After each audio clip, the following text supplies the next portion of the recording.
وہ لیپ ٹاپ پر سامنے نظر آتی مہرین کو دیکھ مسکرا رہا تھا۔ وہ بھی دلکشی سے ہاتھ گال پر رکھتی مسکرا رہی تھی۔ سرخ کراپ ٹاپ پہنے بالوں کو اونچا کر کے باندھے وہ خوش دکھائی دے رہی تھی۔ ہم جلد ایک ساتھ ہوں گے۔ مہرین بہت خوش دکھ رہی تھی اور اتنا ہی خوش وہ بھی تھا۔ دونوں ہاتھ کالوں پر رکھے اسکرین کے قریب ہوا اسے دیکھ رہا تھا۔ ایسے کیوں دیکھ رہے ہو؟ وہ اسے گھور کر بولی۔ جیسے بھی دیکھوں، تمہیں کیا؟ وہ مسکراتا رہا اور وہ اسے گھورتی منع کرتی رہی۔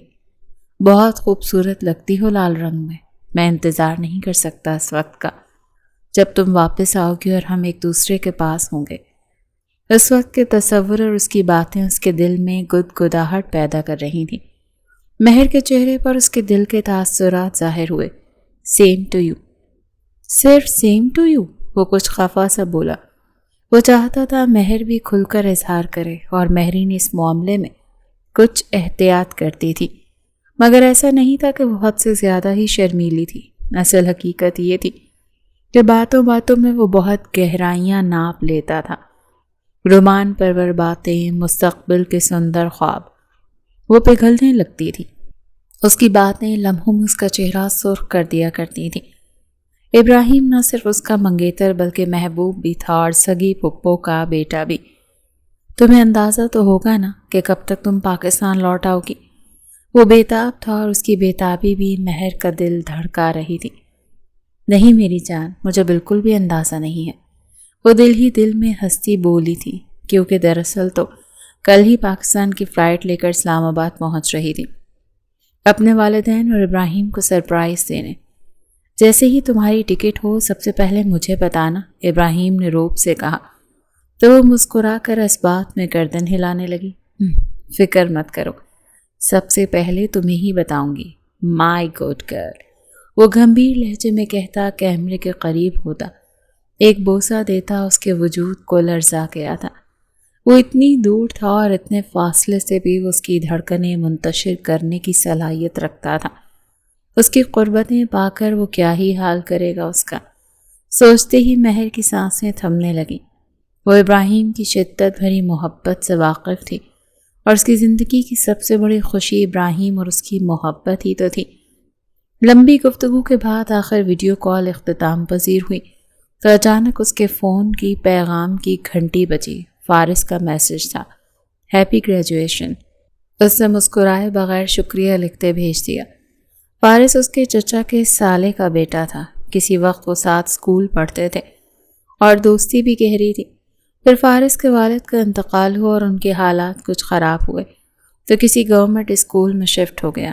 یوں ان کے اسکول کا ساتھ چھوٹ گیا، مگر وہ اکثر سنتی رہتی تھی کہ وہی گھر کا واحد کفیل پڑھائی کے ساتھ کام کاج کرتا اپنے بہن بھائیوں کی ذمہ داریاں نبھا رہا ہے۔ وہ اس کی محنتی شخصیت کے لیے اس کے ساتھ ایک اچھے دوست کی حیثیت سے کئی سال ساتھ رہی، جبکہ باقی کزنز رفتہ رفتہ فارس سے کنارہ کش ہو چکے تھے۔ مالی لحاظ سے ان کے خاندان میں سب سے کم تر تھا، مگر مہر کی شخصیت میں یہ خاصیت تھی کہ وہ حیثیت دیکھ کر دوست نہیں بناتی تھی۔ فارس کی کم مالی حیثیت نے اس کی دوستی کو نقصان نہیں پہنچایا تھا، مگر ایک روز فارس نے اسے پرپوز کر دیا۔ اسے بے اختیار ہی وہ دن یاد آیا تھا۔ فارس سانولا مگر پرکشش چہرے کا حامل تھا، قد دراز، جسامت چوڑی اور شخصیت میں عجیب سا ٹھہراؤ۔ کیا تم مجھ سے شادی کرو گی مہرین؟ ایک عام سے دن، عام سی گھڑی میں اس نے مہرین سے کہہ دیا اور مہرین ساکت رہ گئی۔ وہ سمجھ نہ سکی یہ مذاق تھا یا حقیقت، لیکن وہ تو جانتا تھا کہ ابراہیم اور مہرین ایک دوسرے کو پسند کرتے ہیں۔ تم ایسا کیسے کہہ سکتے ہو؟ سیریس ہو کیا؟ وہ الجھی ہوئی تھی۔ ہاں، بہت زیادہ سیریس۔ اس نے لب کاٹتے اس کی آنکھوں کو دیکھا۔ مہرین کا دل دکھا۔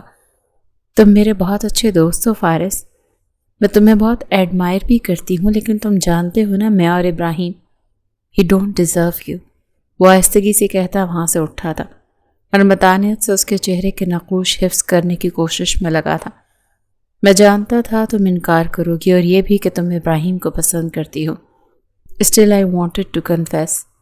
وہ جینز کی جیبوں میں ہاتھ ڈالے کھڑا تھا اور مہرین کچھ کہنے کی پوزیشن میں بھی نہیں تھی۔ وہ بس یکٹک اسے دیکھے جا رہی تھی۔ I'm sorry فارس، I really really like you but as a friend. جانتا ہوں تمہارا یہ دوست زندگی کے ہر قدم پر تمہارے ساتھ رہے گا. You are so precious to me. Bye. جب جانتے تھے تم یہ کہنے کی کیا ضرورت تھی. بہت عجیب صورتحال ہو گئی ہے. میں مزید اس بات کو دل میں چھپا کر نہیں رکھ سکا تو کہہ دیا. میں شاید اب تم سے کبھی نہ ملوں مگر رابطے میں رہیں گے. کیوں؟ وہ کیا محبت کا اظہار کرنے کے بعد دوستی ختم کر رہا تھا؟ It hurts a lot. وہ دھیرے سے مسکرایا. وہ اسے دیکھتی رہی. بہت درد ہوتا ہے تمہیں اپنے سامنے کسی اور کا ہوتا دیکھ. تو اس لیے کچھ وقت کے لیے میں جا رہا ہوں. کہاں جا رہے ہو؟ تمہاری ٹریننگ تو ابھی چل رہی ہے نا؟ ہاں. اچھا میں چلتا ہوں. وہ چلا گیا تھا. پھر کافی لمبے عرصے تک وہ کبھی آن لائن ہوتا تو کبھی ہفتوں تک آف لائن رہتا. وہ بس اتنا جانتی تھی کہ وہ کسی فورس کو جوائن کرنے کے لیے ایگزامز دے رہا ہے. اس نے ابراہیم کے ساتھ منگنی کے بعد اس سے مکمل دھیان ہٹا لیا تھا. اچانک بجتی فلیٹ کی گھنٹی نے اسے خیالوں سے باہر لا پھینکا. اس نے جلدی سے جا کر گیٹ کھولا تو سامنے اس کی دوستیں کھڑی تھیں جو اس کے ساتھ پڑھتی تھی اور اس کی واپسی کا سنتے ہی شاید وہ اس سے ملنے چلی آئی تھیں. ہائے ٹینا. ہائے. ہم نے تمہیں ڈسٹرب تو نہیں کیا؟ نہیں بالکل بھی نہیں. آؤ اندر آ جاؤ. ریچل تم کیسی ہو؟ بالکل ٹھیک ہوں. وہ ان دونوں کے لیے لیونگ روم میں آئی تھی. مجھے ٹینا نے بتایا تم جا رہی ہو. ریچل نے استفسار کیا تو وہ مسکرا کر سر ہلانے لگی. لیکن اتنی جلدی؟ کچھ دن تو رکتی. ہم کہیں گھوم پھر لیتے. ریچل نے شکوہ کیا. یقیناً اگلی دفعہ کی ملاقات بہت جلد نہیں ہونے والی. لیکن تمہیں ہم سے زیادہ ابراہیم کی فکر ہے. ٹینا کی بات سن کر وہ ہنس پڑی تھی. ایسا کچھ بھی نہیں ہے. میں بہت جلد تم لوگوں سے ملنے ابراہیم کے ساتھ آؤں گی. اور پھر تم لوگوں کو میری شادی پر بھی تو آنا ہے نا؟ وہ چمکتی آنکھوں سے ان کی طرف دیکھتے ہوئے کہتی جا رہی تھی. ہاں ہاں کیوں نہیں، ضرور. لیکن تمہارا اوور پوزیسو منگیتر کہیں ہمارا شادی پر آنا پسند نہ کرے. ٹینا نے مذاق کیا تو مہر اسے خفگی سے دیکھنے لگی. کم آن. اب ایسا بھی نہیں ہے. جسٹ کیڈنگ. ٹینا ہنسنے لگی. ریچل نے آگے بڑھتے اسے گلے لگایا. I'm gonna miss you so much. مہر کی آنکھیں نم ہونے لگیں. ٹینا بھی قریب ہوتی اس کے ساتھ آ لگی. تمہارے ساتھ بہت خوبصورت یادیں بنی ہیں. ہم تمہیں بہت یاد کریں گے مہر. میں بھی تم دونوں کو بہت یاد کروں گی. وہ تینوں گزرے خوبصورت وقت کو یاد کر کے خوش ہوتی رہیں.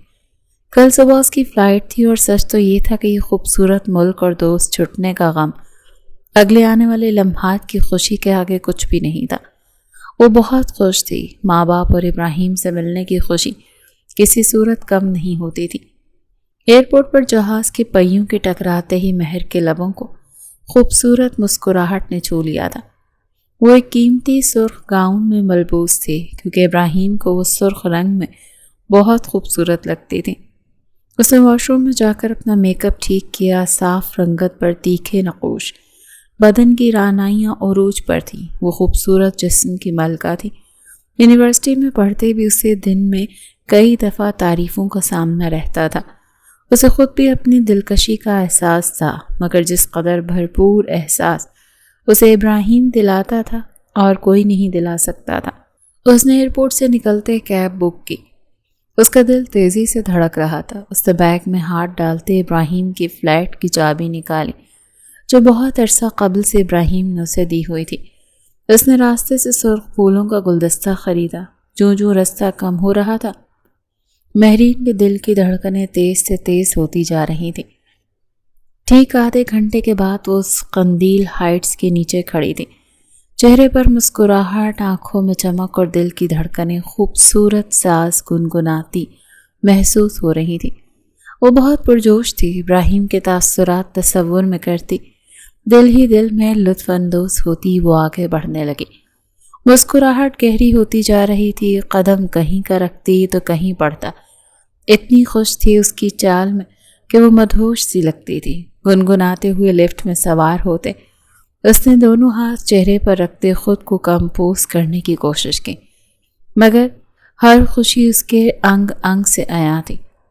اس کے فلیٹ کے آگے رکتے اس نے سینے پر ہاتھ رکھتے چند گہری سانسیں لیتے مسکراہٹ کو روکا اور چابی کو گیٹ کے ہینڈل لاک میں گھمایا.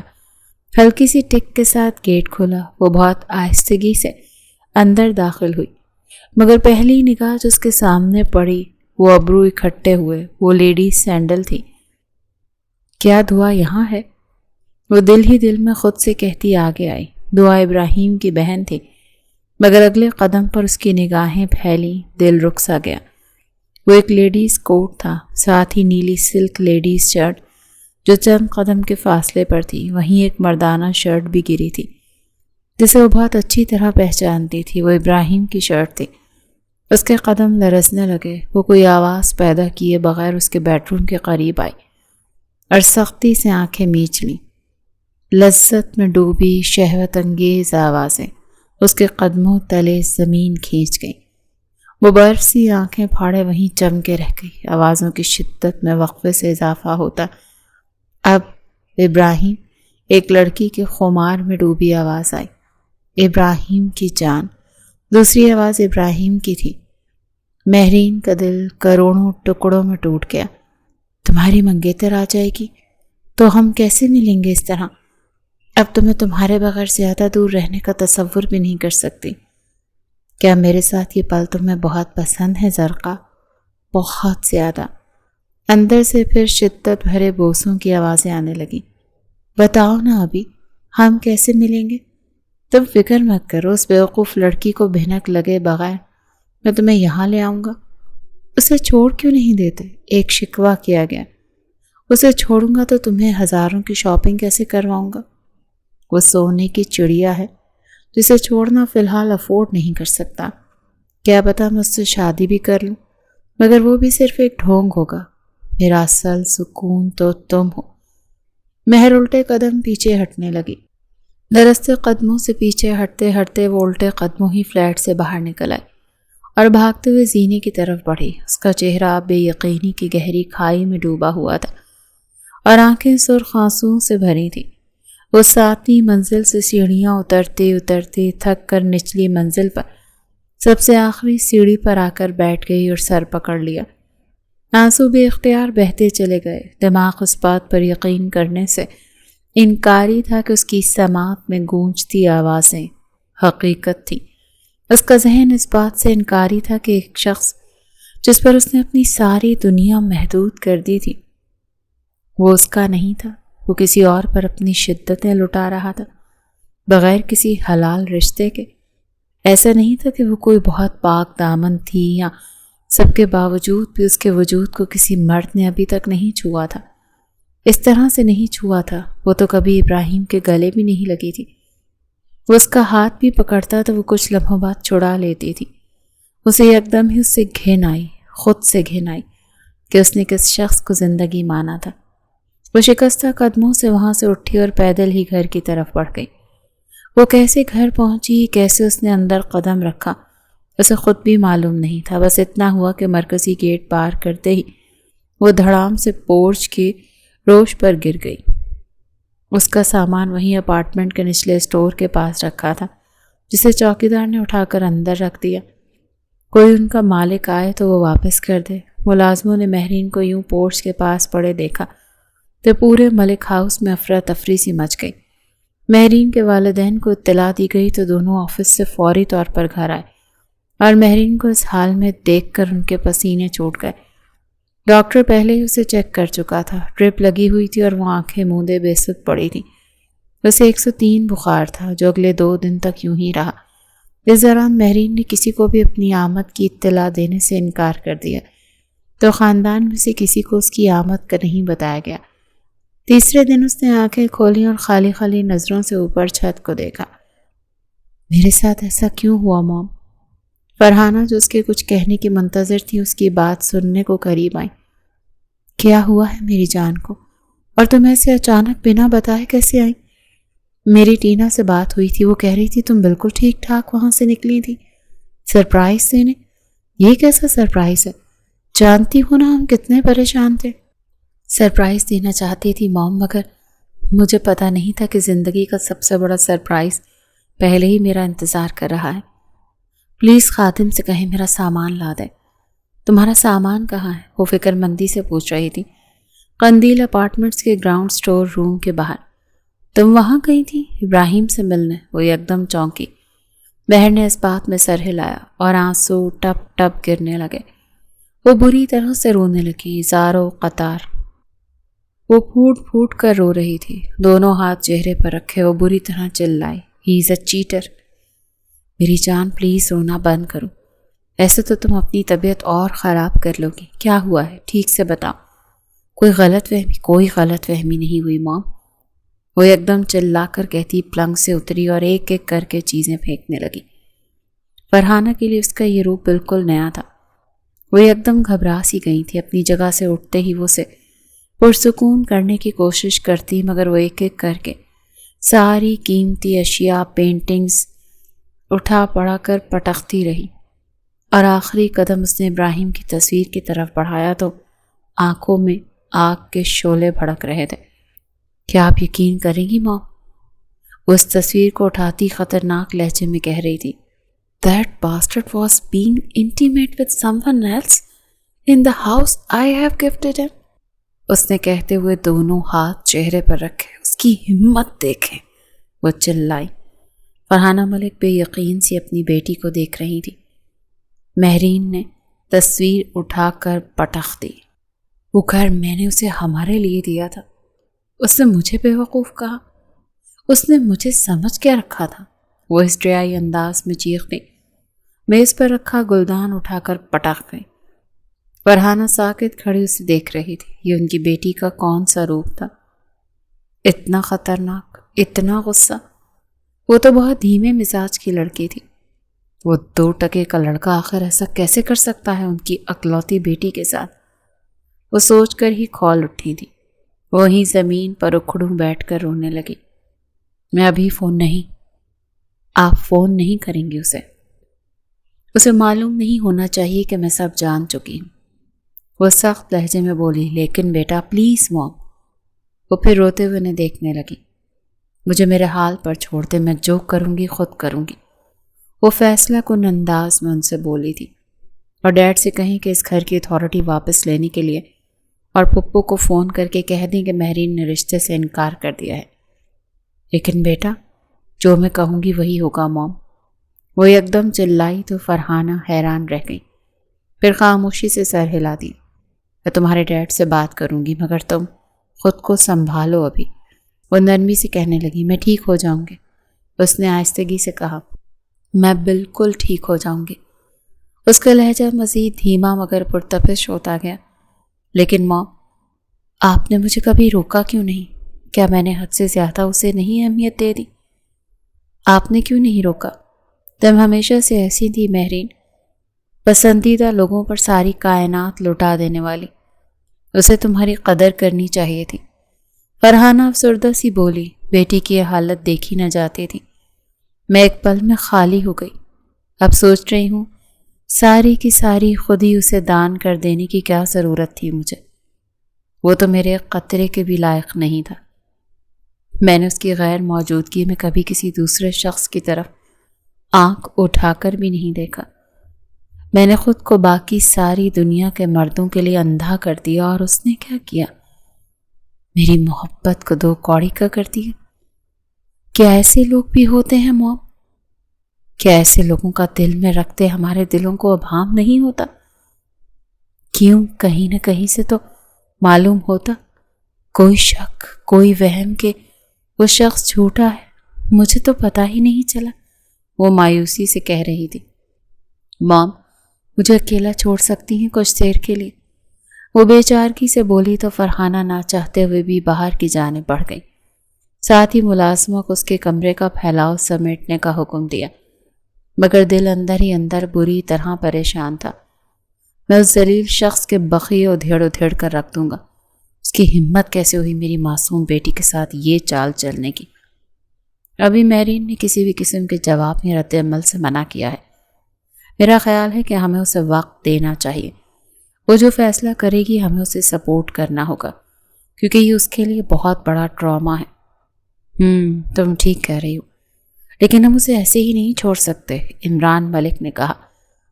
فرحانہ گہری سانس لے کر اس بات میں گردن ہلانے لگی۔ بالکل ٹھیک کہہ رہے ہیں آپ، مگر ابھی نہیں۔ ہمیں مہرین کو وقت دینا ہے، وہ جو کہے گی وہی ہوگا۔ اس حالت میں ہم اسے مزید اسٹریس نہیں دے سکتے۔ عمران ملک کے پاس اس بات کو ماننے کے سوا فی الحال اور کوئی چارہ نہیں تھا، تو وہ خاموش ہو گئے۔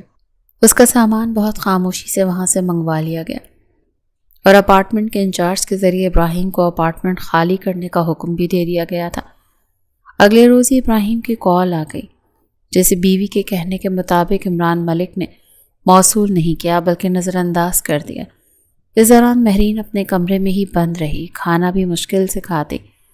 ان دنوں فرحانہ آفس سے چھٹی پر تھی، بزنس کے معاملات عمران ملک دیکھ رہے تھے، مگر ان کی ساری توجہ اپنی بیوی پر تھی۔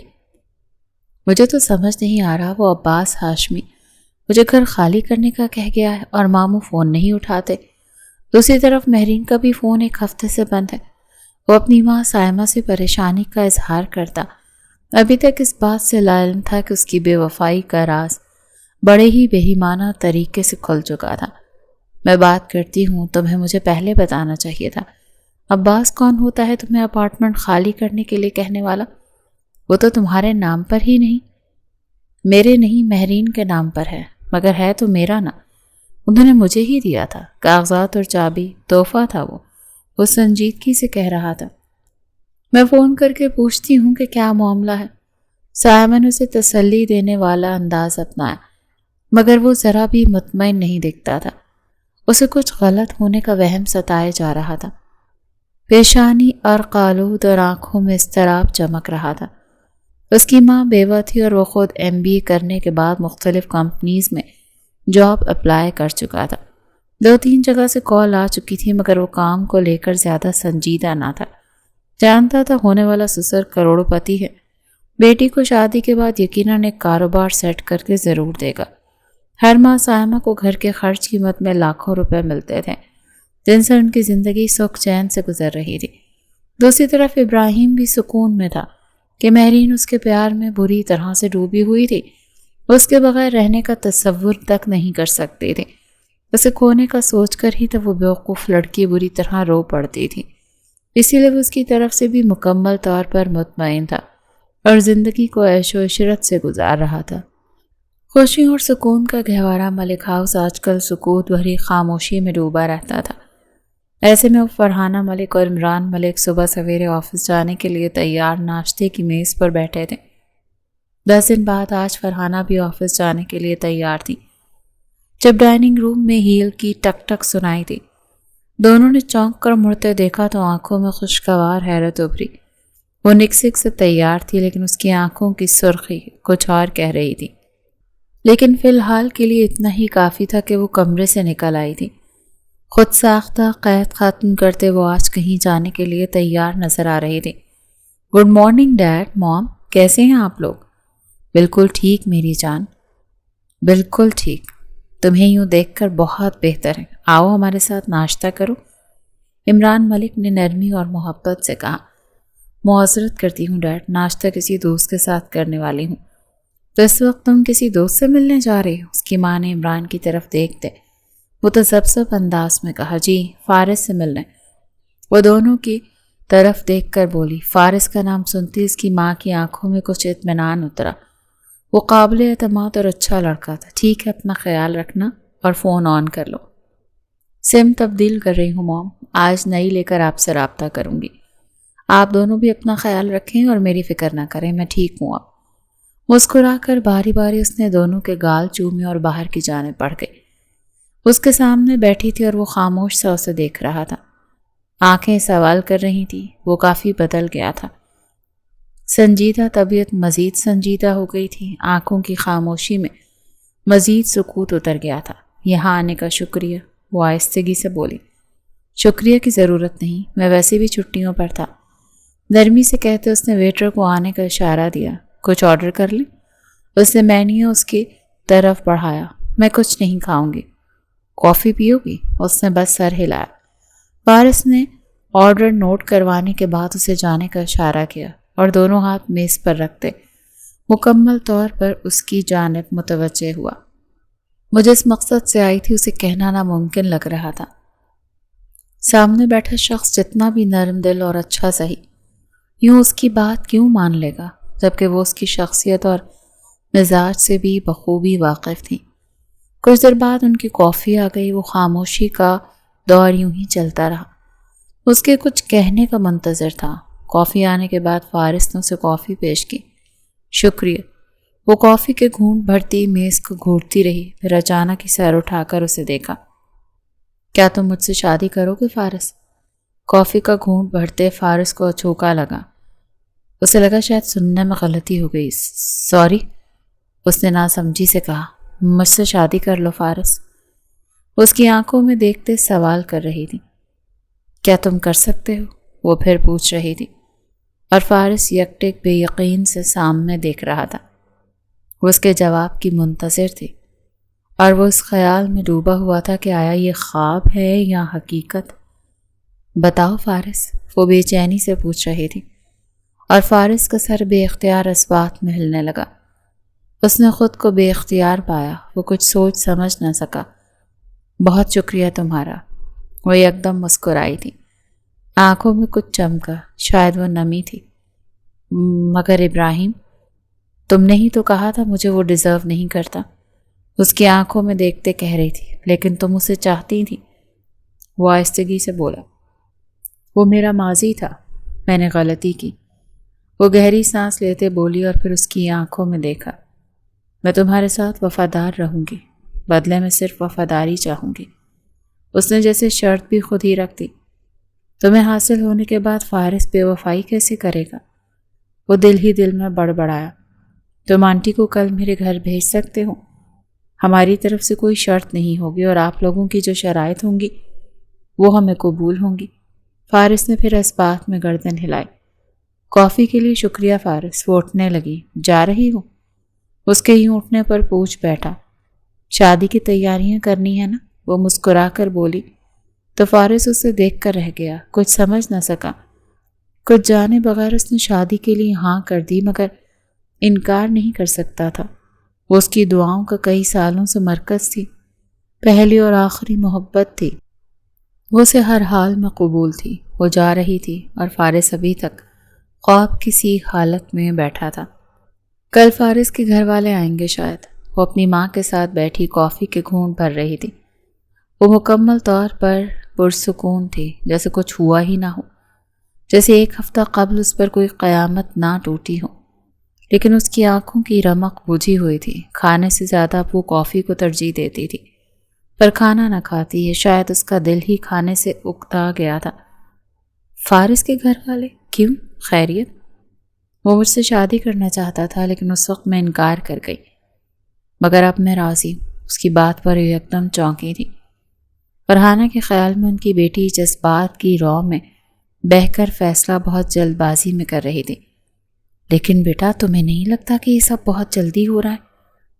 کیا ایسا نہیں ہو سکتا کہ کچھ وقت تک تم صبر کرو اور انتظار کرو؟ کچھ سوچ لو کہ کیا بہتر ہے اور کیا نہیں۔ نہیں ماں، دماغ تو میرے پہلے سے ہی جانتا تھا کہ فارس ایک آئیڈیل مرد ہے، لیکن دل کہیں اور تھا۔ میں جلد از جلد فارس سے شادی کرنا چاہتی ہوں۔ یہ انتقامی عمل ہے مہرین، میں جانتی ہوں، انتقامی ہی صحیح، مگر میں فیصلہ کر چکی۔ کل وہ لوگ آئیں گے اور آپ لوگ ان کی کسی شرط پر نہ نہیں کریں گے اور ان سے کوئی ڈیمانڈ نہیں کریں گے۔ وہ سنجیدگی سے کہہ رہی تھی۔ فرحانہ خاموشی سے اسے دیکھ گئی۔ پلیز ڈیڈ سے بات کر لیں آپ، وہ کہہ کر اٹھتی۔ اس سے قبل ہی قدموں کی آہٹ پر وہ دونوں چونکے۔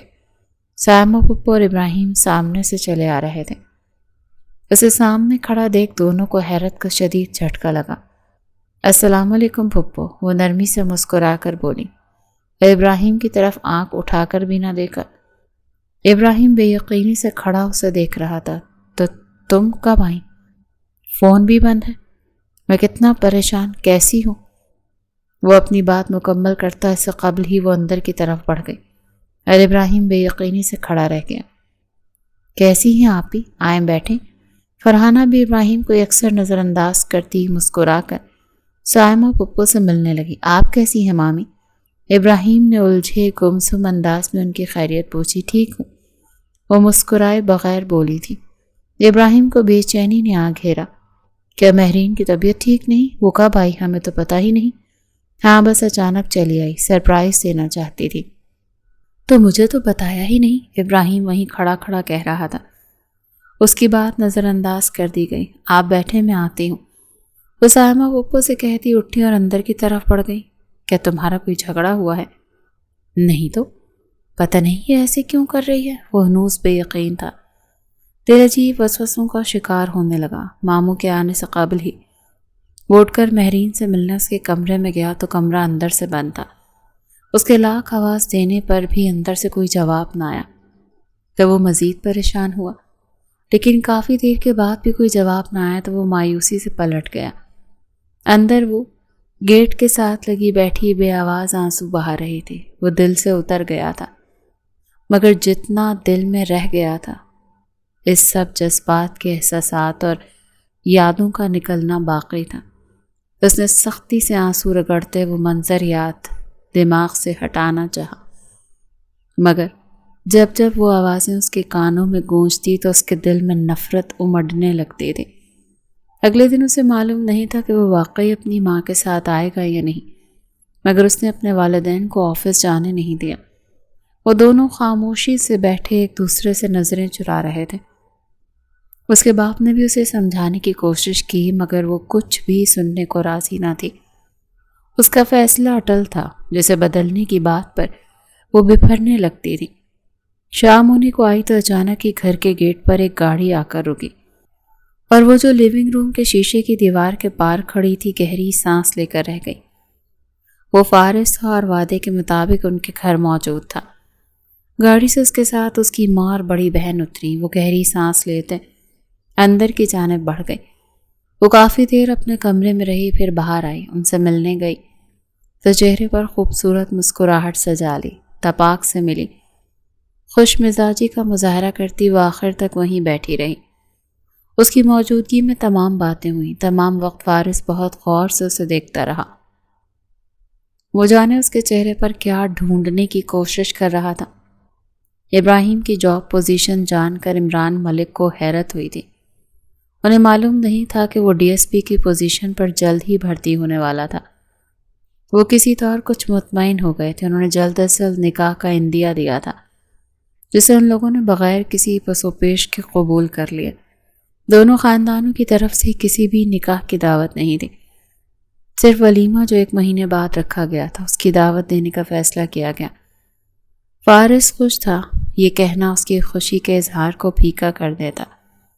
یہ کہنا درست تھا کہ وہ 7ویں آسمان پر تھا، لیکن غضب یہ تھا کہ وہ کھل کر خوشی کا اظہار بھی نہیں کر سکتا تھا۔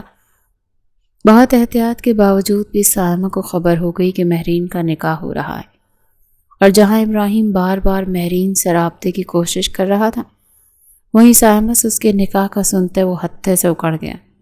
لیکن دل کا چور اپنی جگہ کسی طرح چین نہ لینے دے رہا تھا۔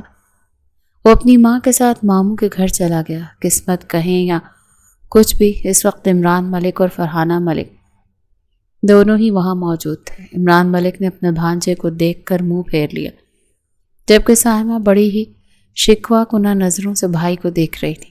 ہم سے کوئی غلطی ہو گئی ہے تو بتا تو دیتے بھائی، ہم آپ سے معافی مانگ لیتے، لیکن آپ نے تو ہمیں کچھ سمجھا ہی نہیں۔ آپ بھی بعد اولاد پر آئے تو بندے کا ایمان لڑکھڑا جاتا ہے۔ ہمیں موقع ہی نہیں ملا کچھ بتاتے۔ عمران ملک سنجیدگی سے بولے۔ مہرین کسی صورت بھی اس رشتے پر مزید راضی نہیں تھی، تو پھر ہمیں یہ قدم اٹھانا پڑا۔ کہتے ہیں سب کو بھی شرکت کرنی ہوتی ہے، نکاح ہم بس گھر والوں کی موجودگی میں کر رہے ہیں۔ وہ بڑے سکون سے کہہ رہی تھی، لیکن ایسے کیسے کر سکتے ہیں آپ لوگ؟ مہرین تو کئی سالوں سے ابراہیم کی منگیتر تھی۔ رشتہ ہماری اپنی پسند سے ہوا تھا، بچوں کی بھی پسند شامل تھی۔ پھر ایسا کیا ہوا کہ آپ لوگوں نے اچانک اپنا ارادہ بدل دیا؟ ماموں، مہرین مجھ سے بات ہی نہیں کر رہی۔ میں خود اس سے بات کر کے جو بھی غلط فہمیوں سے دور کرنا چاہتا ہوں، لیکن آپ پلیز اسے کہیں کہ مجھ سے بات تو کر لے۔ وہ بے چینی اور بے بسی کی عملی تصویر بنا وہاں بیٹھا تھا۔ اس کا بس نہیں چلتا تھا، ورنہ مہرین کو زبردستی کمرے سے نکال کر اپنے سامنے لے آتا۔ وہ تم سے بات نہیں کرنا چاہتی تو اب ہم کس طرح سے اس پر زبردستی کریں؟ فرحانہ تلخی سے بولی تو سائمہ بھی اس کے انداز پر چونکی تھی۔ ان کی لاکھ منتوں پر بھی وہ کسی قسم کا تعاون نہ کر پائے اور دونوں ماں بیٹوں کو مایوس ہی لوٹنا پڑا۔ نکاح کے روز وہ بہت مہنگے پارلر سے تیار ہوئی۔ اس نے اس روز اپنے اوپر خوب پیسہ لٹایا اور اس کے نتیجے میں کسی آسمان سے اتری اپسرا کی مانند حسین دکھائی دے رہی تھی۔ فوٹوگرافر کو پوز دیتے وہ فارس کے قریب کھڑی مسکرا رہی تھی۔ فارس مسکراتا مگر بار بار اس کی مسکراہٹ سے مٹ جاتی۔ پتہ نہیں کیا تھا جو اسے چبھتا تھا، یہ کھوکھلا رشتہ جو وہ بنائے جا رہا تھا، یا یہ جھوٹی مسکراہٹ جو اس کے چہرے پر سجی تھی۔ نکاح کے وقت بھی اس نے کسی مشینی انداز میں قبولیت کے کلمات ادا کیے تھے۔ دوسری طرف اس پر اترا روپ دیکھ کر ابھی سے فارس اپنے اختیار کھو رہا تھا۔ اچھی لگ رہی ہو، وہ بے اختیار کہہ اٹھا۔ اس کی طرف دیکھ کر مسکرا دی۔ شکریہ۔ فارس گہری سانس لے کر رہ گیا۔ اس کی زندگی کا سب سے اہم دن ایک فارمیلٹی جیسا لگ رہا تھا۔ فوٹو شوٹ کے بعد وہ اپنے ماں باپ سے گلے ملی اور بہت عام سے انداز میں اس کے ساتھ چلتی گاڑی میں رخصت ہو گئی۔ وہ ایک عام سا اپارٹمنٹ تھا جو فارس کا اپنا تھا، اس کی اپنی محنت سے بنا۔ شاید اس لیے اس جگہ کا ماحول بہت پرسکون تھا۔ وہ اپنی پستئی رنگ کا لہنگا دونوں ہاتھوں سے پکڑے وہیں لیونگ روم میں کھڑی یہاں سے وہاں دیکھ رہی تھی۔ فارس وہیں ایک طرف پلر کے ساتھ کھڑا سینے پر ہاتھ باندھے اسے دیکھ رہا تھا، جو ساری زندگی کے لیے خود کو اس کی زندگی میں شامل کرنے کے بعد کتنی بیگانہ سی بنی کھڑی تھی۔ اپارٹمنٹ ٹھیک ہے؟ ہاں، بہت کوزی اور کمفرٹیبل ہے، وہ نرمی سے کہہ رہی تھی۔ تم خوش نہیں ہو نا؟ خوش؟ اس کی طرف دیکھتے بولی۔ ہاں، تم خوش ہو؟ وہ آہستگی سے پوچھتی اس کے سامنے آئی۔ میری آنکھوں میں دیکھ کر جان سکتی ہوں۔ وہ اس کی آنکھوں میں دیکھنے لگی جہاں ایک انوکھی سی چمک تھی۔ تبھی اپارٹمنٹ کی بیل بجی۔ فارس نے وقت دیکھا، رات کے 11 بج رہے تھے۔ اس نے وہیں بیل کے ساتھ لگا کیمرہ آن کیا۔ سامنے ابراہیم کھڑا دکھائی دیا۔ اس کی نگاہ بے اختیار مہرین پر گئی، جو وہیں سے اسے گیٹ کھولنے کا اشارہ کرتے اندر روم کی طرف بڑھی۔ فارس تیزی سے اس کے پیچھے آیا۔ مہرین، مہرین، ابراہیم اسے پکارتا اندر داخل ہوا۔ اس سے پہلے کہ فارس پلٹتا، مہرین اس کا ہاتھ تھام کر اپنے قریب کر چکی تھی۔ دونوں ایڑیوں کے بل اٹھتی اس کا چہرہ ہاتھوں میں تھامے اس کے ہونٹوں کو ہلکے سے چوتے، وہ فارس کو ساری دنیا ساکت کر گئی تھی۔ اس کے لمس کی خوشبو سے پاگل ہوتا ارد گرد کا سارا ماحول فراموش کیے، اسے پیٹھ سے پکڑتے قریب کرتا، اس کے نرم لبوں کو اپنے حصار میں لیتا، مکمل مدہوش ہوا تھا۔ یہ منظر یقیناً ابراہیم کو دکھانے کے لیے تھا۔ انتقام کی بھڑکی آگ مہرین کے اندر ایک پل میں شانت ہوئی تھی، اور ابراہیم جھلس کر رہ گیا۔ پھٹی پھٹی نگاہوں سے یہ منظر دیکھ وہ اب بھی یہی سمجھتا رہا تھا کہ مہرین اس کے ساتھ کوئی ڈرامہ کرتی رہی ہے، مگر یہ منظر نکاح کی حقیقت کو واضح کر گیا تھا۔ I'm so excited for tonight. It's our first night together. Faris, love me as you want. اس کی آواز کی کپ کپاہٹ نے فارس کے اندر عجیب سی بجلی بھر دی تھی۔ وہ بے اختیار اس کے بازوؤں میں اٹھاتا کمرے میں لے گیا، اور ابراہیم کے قدم پتھر کے ہو گئے تھے۔ وہ کئی پل تک وہیں کھڑا رہا۔ کمرے کا دروازہ بند ہوا اور اسے لگا کہ اس کی دنیا تاریک ہو گئی۔ اس نے کچھ بہت قیمتی کھو دیا تھا۔ اندر فارس کے حصار میں قید مہرین کے پاس اب ہتھیار ڈالنے کے سوا کوئی چارہ نہیں تھا۔ اسے کوئی حق نہیں تھا کہ فارس کو یوں بہکانے کے بعد اس کی پیش قدمی کو جھڑک دے۔ اس کا دل جہاں ایک طرف اپنے انتقام پر فتح مند تھا، وہیں ایک طرف عجیب سی کسک اندر ہی اندر اسے کھا رہی تھی۔ فارس کی محبت بھری سرگوشیاں اسے دھیرے دھیرے تلخ سوچوں سے بیگانہ کر رہی تھی۔ تھینک یو فار چوزنگ می۔ فارس اس کے کان میں سرگوشی کرتا، اس کی گردن پر نرمی سے لب پھیرتا، اس کے وجود میں سنسنی پھیلا گیا۔ وہ مکمل طور پر خود کو اس کے رحم و کرم پر چھوڑتی آنکھیں موند گئی۔ فارس کے لیے یہ ایک ایک پل جادوئی اور طلسماتی قید جیسا تھا۔ اس کے وجود کی رعنائیوں میں مکمل طور پر مدہوش ہو چکا تھا۔ اگلی صبح فارس کی آنکھ کھلی تو وہ گہری نیند میں سوئی ہوئی تھی۔ وہ کئی پل خاموشی سے اسے دیکھے گیا، آنکھوں میں گہری سوچ اتری۔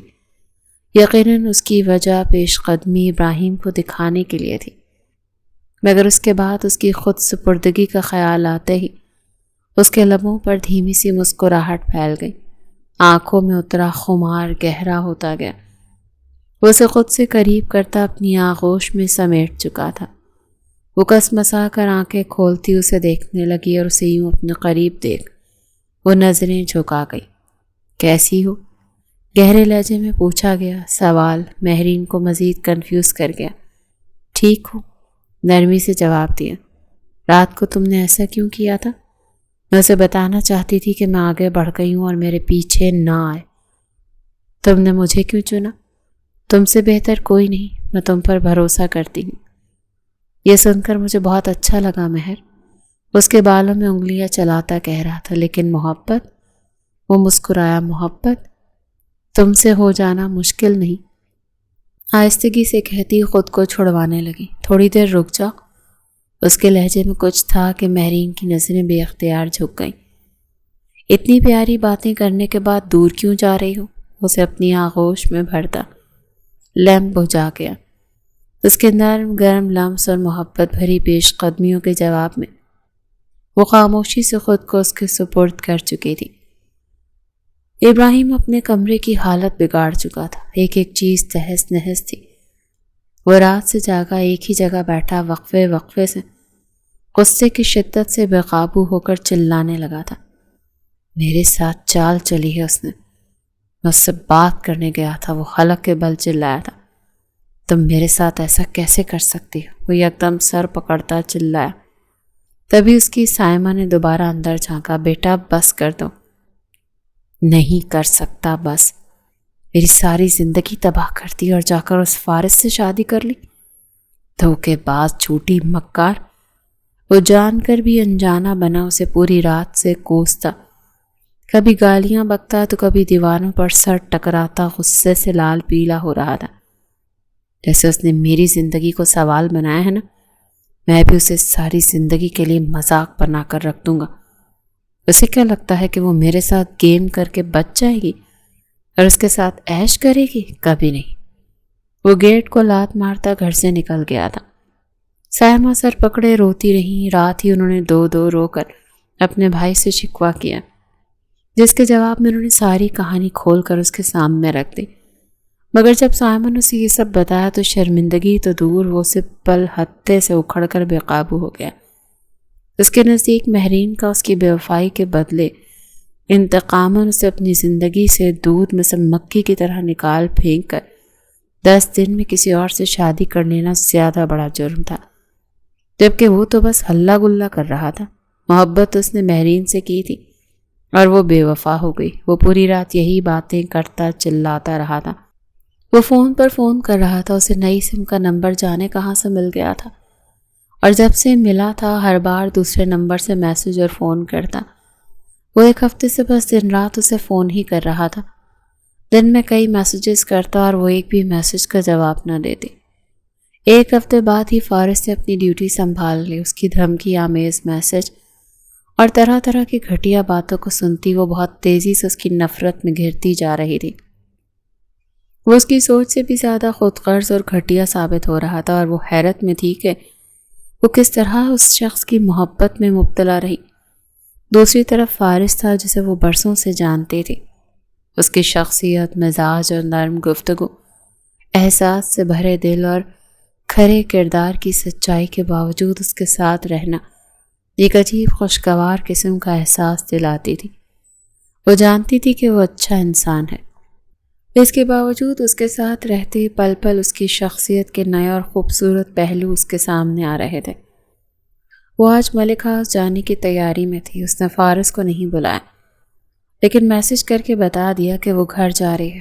فارس مصروف تھا، اسی لیے آ نہیں سکا، لیکن جوابی پیغام میں اسے اس کا سلام پہنچانے کی ہدایت کی اور کہا کہ وہ واپسی پر اسے لینے آئے گا۔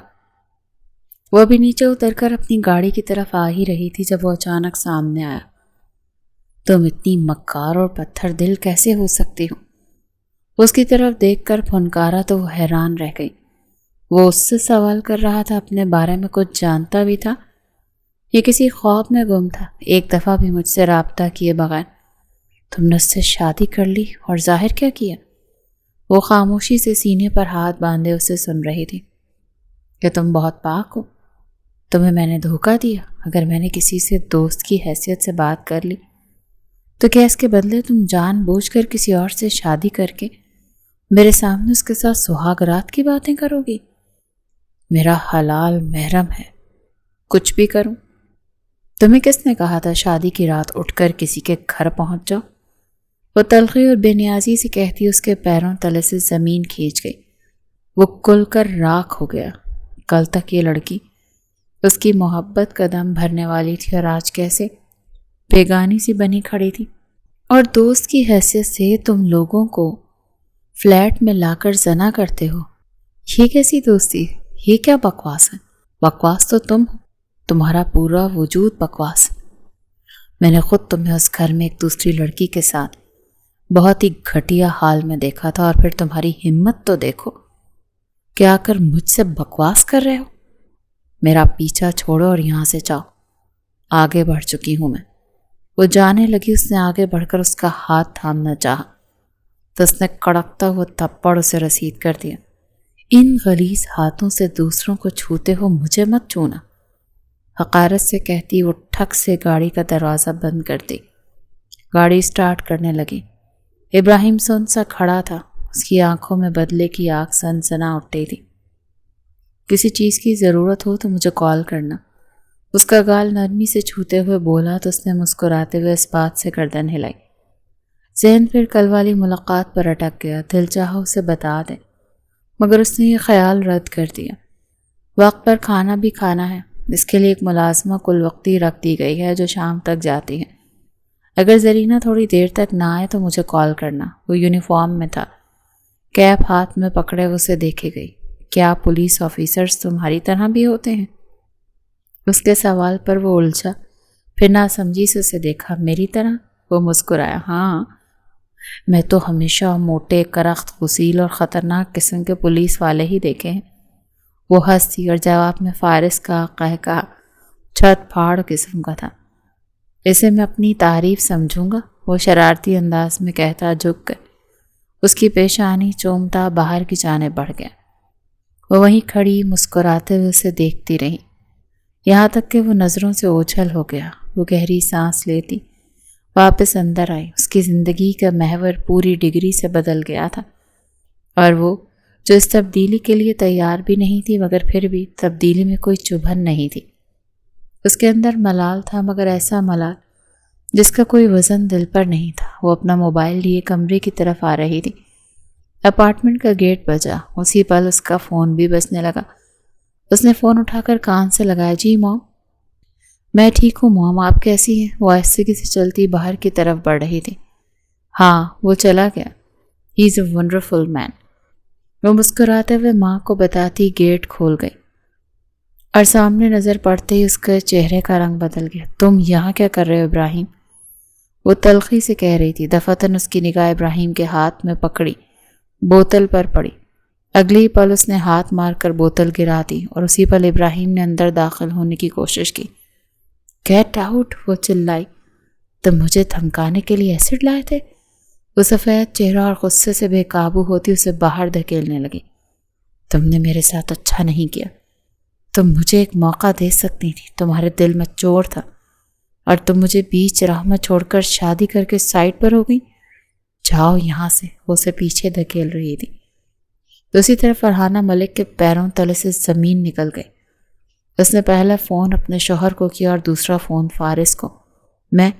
میں بات کر رہی تھی مہرین سے اور گیٹ بجا۔ میں نے سنا ابراہیم مہرین کے پاس ایسڈ لے کر گیا ہے، پلیز جلدی کچھ کرو۔ وہ پاگل سی چلائی جا رہی تھی۔ دوسری طرف فارس کو اپنا قدموں تلے سے جان نکلتی محسوس ہوئی۔ فارس نے ایک سیکنڈ کا انتظار کیے بغیر باہر کی طرف دوڑ لگائی۔ آج تم میرے ہاتھوں سے نہیں بچو گے ابراہیم۔ وہ دل ہی دل میں قصد کرتا باہر کی طرف دوڑتا گیا۔ فرحانہ بھی گاڑی کی چابی لیے باہر کی طرف بھاگی تھی۔ بچاؤ، کوئی میری مدد کرو! وہ خود کو چھڑانے کی کوشش میں بار بار ابراہیم کے ہاتھوں تھپڑ کھا رہی تھی۔ اس کا چہرہ سرخ تھا، گردن پر ناخنوں کے نشان تھے۔ وہ مسلسل خود کو چھڑانے کی کوشش کر رہی تھی اور وہ اسے مکمل طور پر بے لباس کر چکا تھا۔ اس کے جسم کو جگہ جگہ سے نوچتے کھسوٹتے وہ آخر اپنی پینٹ کی بیلٹ کھولنے لگا۔ وہ بری طرح سے مچل رہی تھی، تبھی پولیس سائرن کی آواز نے اسے ساکت کیا۔ اسے دونوں ہاتھوں سے پکڑتے زمین پر پٹکتے باہر کی جانب بھاگا اور مہرین زمین پر کسی اجڑے چمن کی طرح ڈال ڈال پڑی ساکت آنکھوں سے خلا کو گھور رہی تھی۔ اس کے جسم کی ساری طاقت ختم ہو چکی تھی، حواسات چھوڑ گئے تھے اور دل کی دھڑکنیں تھمی ہوئی تھیں۔ اس کا ذہن تاریکی میں ڈوبتا گیا۔ قدموں کی دوڑتی آواز اس کے قریب آتی محسوس ہوئی، مگر وہ چاہ کر بھی آنکھیں کھول نہ سکی۔ مہرین، مہرین، کوئی اسے پکار رہا تھا۔ اسے محسوس کیا اس کے بے لباس وجود پر کچھ ڈالا گیا ہے۔ کسی نے اسے اپنی آغوش میں سمیٹا اور پھر اس کا ذہن مکمل طور پر تاریکی میں ڈوب گیا۔ اسے گرفتار کر لو، فارس کی سرد اور متنفر آواز پر ابراہیم خود کو پہلے ہی چوکس کرتا پیچھے ہٹنے لگا۔ آپ کو مہرین ملک کے قتل کے الزام میں گرفتار کیا جا رہا ہے۔ آپ جو بھی کہیں گے وہ کورٹ میں ثبوت اور شواہد کے طور پر میں آپ کے خلاف استعمال کروں گا۔ ابراہیم سامنے فارس کو وردی میں دیکھ حیران رہ گیا۔ اسے معلوم ہی نہیں تھا کہ وہ کسی افسر کے رتبے پر فائز ہے۔ تو کیا صرف وہی پیچھے رہ گیا تھا، کچھ نہ کر پایا تھا؟ مہرین کو بھی حاصل کیا تو اس نے کیا، اور میں اس کے آسرے پر خالی ہاتھ رہ گیا۔ یکدم پولیس اہلکار آگے بڑھ کر اسے ہتھ کڑیاں پہنانے لگے۔ وہ ہاتھ پیچھے کرتا وہیں سے بھاگنے لگا، مگر اس سے پہلے پکڑ لیا گیا۔ میں نے اسے قتل نہیں کیا، وہ یکدم چلایا اور تیزی سے نفی میں گردن ہلانے لگا۔ آپ کو کوئی غلط فہمی ہوئی ہے، میرا بیٹا ایسا نہیں کر سکتا۔ تو کیا آپ کو مہرین کے جنازے کی اطلاع نہیں ملی؟ فارس نے سرد مہری سے پوچھا۔ سائمہ نے گردن جھکائی۔ وہ خود ہی تو کل اس کے جنازے پر گئی تھی اور فرحانہ نے چیختے ہوئے وہاں سے بھگا دیا تھا۔ وہ اسے گرفتار کر کے لے گئے تھے۔ اگلے دن ہی اسے عدالت میں پیش کر دیا گیا۔ وکیل کے پاس ثبوتوں کا ڈھیر تھا، تصویریں، پوسٹ مارٹم کی رپورٹ، اپارٹمنٹ کے باہر گرا تیزاب، اس کا ڈی این اے، سی سی ٹی وی فوٹیج، ایک ایک چیز اسے قاتل قرار دے رہی تھی۔ مگر وہ بار بار چلاتا کہ اس نے قتل نہیں کیا، وہ صرف غصے میں وہاں چلا گیا تھا۔ وہ رو رو کر عدالت کے سامنے گڑ گڑا رہا تھا، مگر اس کی ایک نہ سنی گئی اور 3 دن کا ریمانڈ پر اسے بھیج دیا گیا۔ تم نے بہت بڑی غلطی کی ابراہیم۔ میرے نکاح میں آنے کے بعد اس پر تمہارا کوئی حق نہیں رہا تھا۔ تم نے میری عزت پر ہاتھ ڈال کر اچھا نہیں کیا۔ میں تمہیں ایسی دردناک سزا دوں گا کہ تم ساری زندگی جیل میں سڑتے ہوئے اس پل کو کوسو گے جب تم نے میرے گھر کی چوکھٹ پر قدم رکھا تھا۔ میں نے اسے قتل نہیں کیا، تم میرا یقین کرو۔ میں غصے میں تھا، مجھ سے غلطی ہوئی۔ میں نے کچھ نہیں کیا، میں جانتا ہوں تم اس لیے مجھ پر غصہ نکال رہے ہو کیونکہ تمہیں میرے استعمال اسی پل اس کے منہ پر زوردار تھپڑ لگا۔ She bleeded that night. She was virgin. یہ میری بیوی کے کردار پر الزام لگانے کی سزا ہے، اس نے ایک زوردار لات رسید کرتے کہا۔ وہ لڑکھڑا کر رہ گیا اور یوں ہی لگاتار کئی تھپڑ مارنے کے بعد فارس نے اس کی لاتوں اور گھونسوں سے تواضع کیا اور وہ مسلسل چیختا چلاتا رہا۔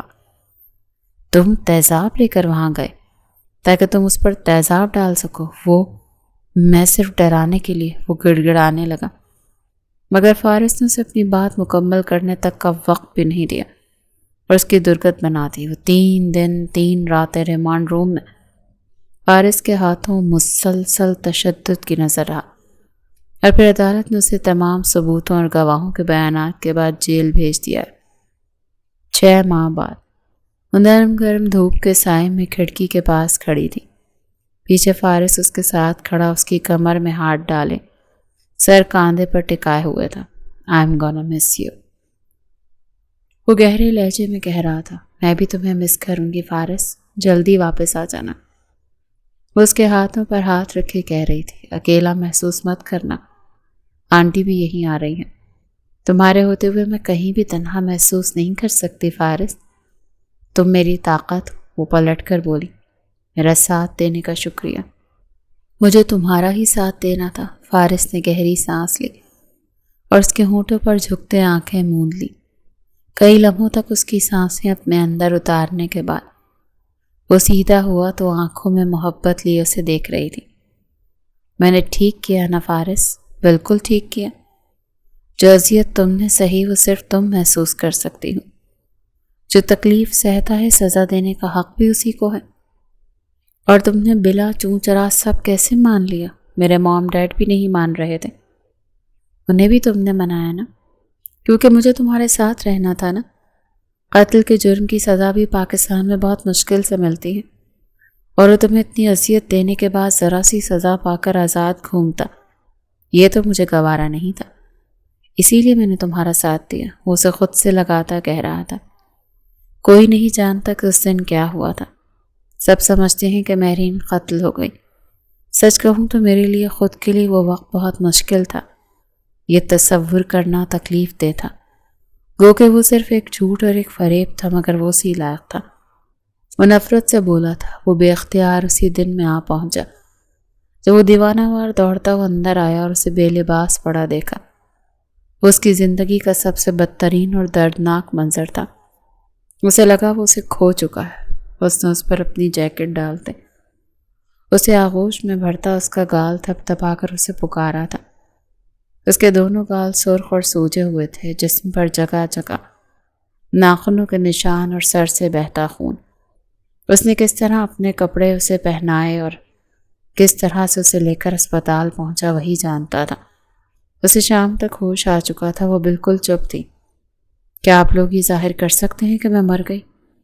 یہ پہلا جملہ تھا جو اس نے ہوش میں آنے کے بعد کہا۔ اللہ نہ کرے، کیسی باتیں کر رہی ہو تم؟ فرحانہ یکدم دہل گئی۔ مجھے وہ شخص ساری زندگی سلاخوں کے پیچھے چاہیے، اور یہ کرنے کے لیے میرا مرنا ضروری ہے۔ وہ اپنی ماں کی آنکھوں میں دیکھ کر کہہ رہی تھی۔ پھر اس نے فارس کی طرف دیکھا۔ اسے ایسی دردناک سزا دینا کہ ساری عمر اسے یاد رہے، وہ کبھی نہ بھولے۔ اس کی زندگی کی خوشیاں اسی مرحلے پر محدود کر کے باقی کی ساری زندگی اس کی قید میں ضائع کر دو۔ وہ پتھریلے لہجے میں کہہ رہی تھی، اور اس بار بھی وہ اپنے سے جڑے لوگوں پر اپنی ضد کے آگے جیت گئی تھی، اور اس کی خواہش پر اسے دنیا کی نظر میں مار دیا گیا تھا۔ وہ ماضی سے نکل کر حال میں آیا تو سامنے اس کی محبوب بیوی کھڑی تھی، زندگی سے بھرپور، مسکراتی اور چمکتی آنکھوں کے ساتھ۔ آج وہ اس کے ساتھ تھی، اور ماضی کا آسیب زدہ حصہ وہ پاکستان میں ہی چھوڑ آئی تھی۔ اب زندگی میں پرسکون سفر کے ساتھ آگے بڑھنا ہی اس کی پہلی ترجیح تھی۔ وہ دونوں ڈنر کے لیے باہر آئے تھے کیونکہ کل رات فارس پاکستان جانے والا تھا۔ وہ ایک نئے امتحان میں حصہ لے رہا تھا جس کے لیے اس کا پاکستان میں ہونا ضروری تھا۔ دوسری طرف مہرین ہر دن نئے سرے سے اس کی محبت میں گرفتار ہو رہی تھی، اور اس وقت اس کے جانے پر دل سے اداس تھی، مگر اداسی چھپائے اس کے ساتھ مسکرا رہی تھی، کیونکہ وہ جانتی تھی کہ اس کا اداس ہونا فارس کو بھی اداس کر دیتا ہے۔ کیا تم خوش ہو فارس؟ خوش؟ کیوں نہیں ہوں گا خوش؟ وہ حیرانی سے پوچھ رہا تھا۔ تمہیں نہیں لگتا تم نے مجھ سے شادی کر کے غلطی کر دی؟ تم سے شادی کر کے میں نے زندگی میں سب کچھ پا لیا، تمہیں بار بار یہاں آنا پڑتا ہے، دنیا کے ساتھ چکر لگا کر بھی تمہارے پاس پہنچنا پڑتا، تمہیں خوشی خوشی دوڑا چلاؤں، میرا سکون ہو تم مہرین۔ اس کے ہاتھ پکڑے محبت سے بولا تو مہرین اسے دیکھتی رہی۔ اور جلدی میں ہمیشہ کے لیے تمہارے پاس ہوں گا، جہاں تم وہاں میں۔ اس کے کہنے پر مہرین کے چہرے کی مسکراہٹ گہری ہوئی۔ محبت پانے کے بعد کوئی یہ نہیں سوچتا کہ وہ نقصان میں رہا یا فائدے میں۔ سب تم جیسے نہیں ہوتے، جو اصل محبت کرتے ہیں وہ مجھ جیسے ہی ہوتے ہیں۔ وہ اسے یقین دلا رہا تھا۔ زندگی سے یہی گلہ ہے مجھے کہ تو بہت دیر سے ملا ہے مجھے۔ وہ ہنستے ہوئے بولی، ہنسی میں ایک گہرا ملال تھا۔ شاید بالکل صحیح وقت پر ملا ہوں۔ امتحان آزمائشوں کے بعد ہی تو انسان کو اللہ انعام سے نوازتا ہے۔ میرا امتحان تم سے دوری تھا، تمہاری چاہ تھا، اور تمہارا امتحان ایک ناشکرا شخص۔ ہم دونوں اس امتحان کو پار کر کے ایک دوسرے کو انعام کے طور پر پا چکے ہیں۔ تم بہت خوبصورت باتیں کرتے ہو فارس، تم ہمیشہ یہی کہتی رہی ہو۔ وہ ہنس دیا۔ اتنی لمبی دوستی میں تمہیں اتنا نہیں جان سکی۔ جتنا اس چھوٹی سی مدت میں جان لیا۔ تم میری زندگی کا خوبصورت تحفہ ہو جس کے لیے میں خدا کا جتنا شکر ادا کروں کم ہے۔